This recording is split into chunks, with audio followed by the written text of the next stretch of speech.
One of the first things we might note about our plot is the sunrise, peak values, and sunsets and how they align with our x-axis.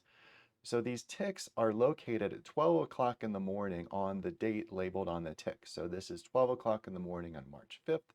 This is 12 o'clock in the morning on March 7th.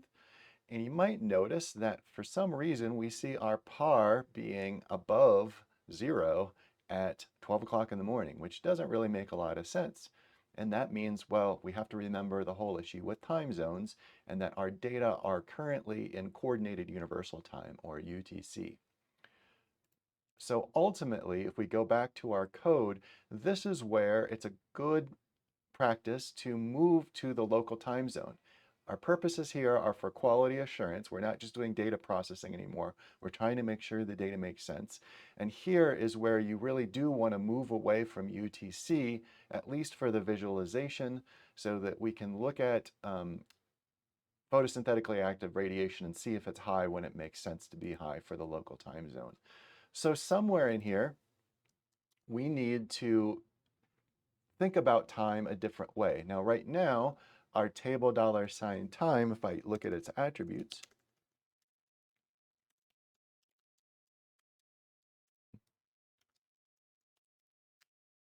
our time zone is in UTC.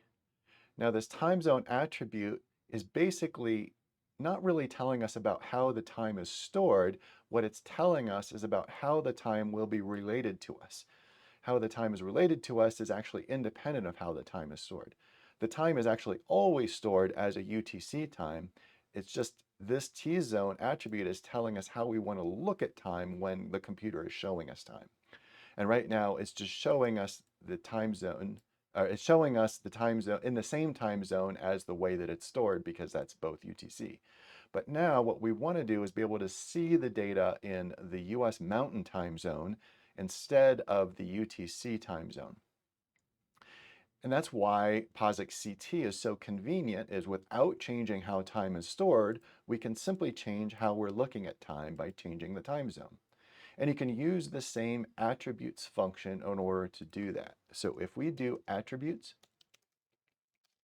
of time, or sorry, table, $time, and we want to change the T-zone attribute, we can call attributes on that column of the data frame, and that gives us access to that column of the attributes of that column of the data frame.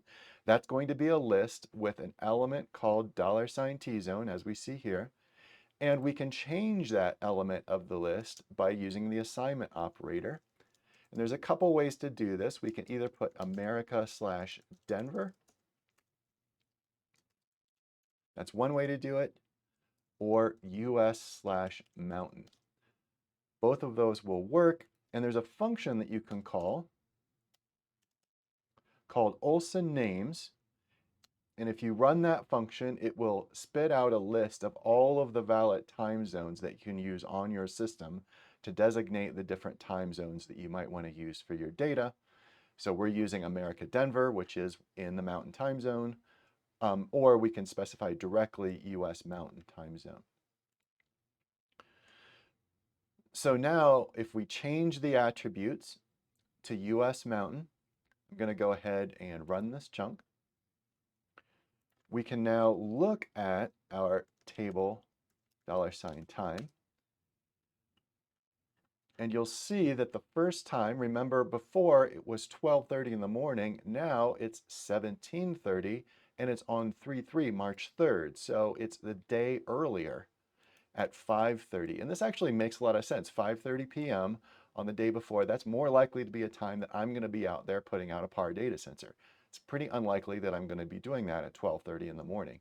So this makes a lot of sense for the local time zone, and that I was actually deploying this PAR sensor at 5:30 in the early evening on March 3rd.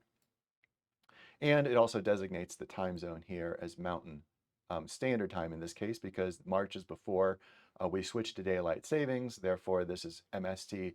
If in the summer, this is going to show up as MDT. If we were to look at somewhere in the middle of this data set, let me go ahead and bring up the table. Well, it doesn't show time zone here. So if we were to pick a time somewhere in the middle of this data set, let's say somewhere like 30,000 records in. Oh, don't need that comma. Now I'm in June, and you can see it says DT because the computer automatically knows that that was during daylight savings. All I had to tell it that I'm in the Mountain Time Zone, and then from there, the computer can figure all of that out. Now, keep in mind that changing that attributes has not changed anything else about how time is stored. Attributes.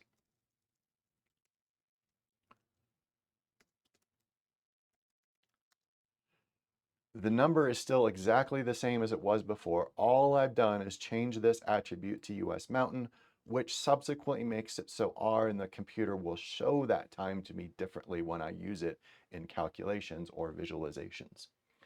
So that means if I look at my PDF, you'll see how things have shifted. Now, March 5th tick right here, and remember that's 12 o'clock in the morning on March 5th. It's right in the middle of when par is essentially 0, right here through the middle of the night. So now my data make a lot more sense. And that's important because this quality assurance step, it's really helpful to plot the data in the way that's most intuitive for thinking about the time zone these data are taken from, especially if you're talking about something like solar activity. And we can see that our peaks are in the middle of the days. If this is March 6th, we can see our peak is somewhere probably in the middle of the afternoon. So this means that our data make a lot more sense and we can move forward with more aspects of the graph.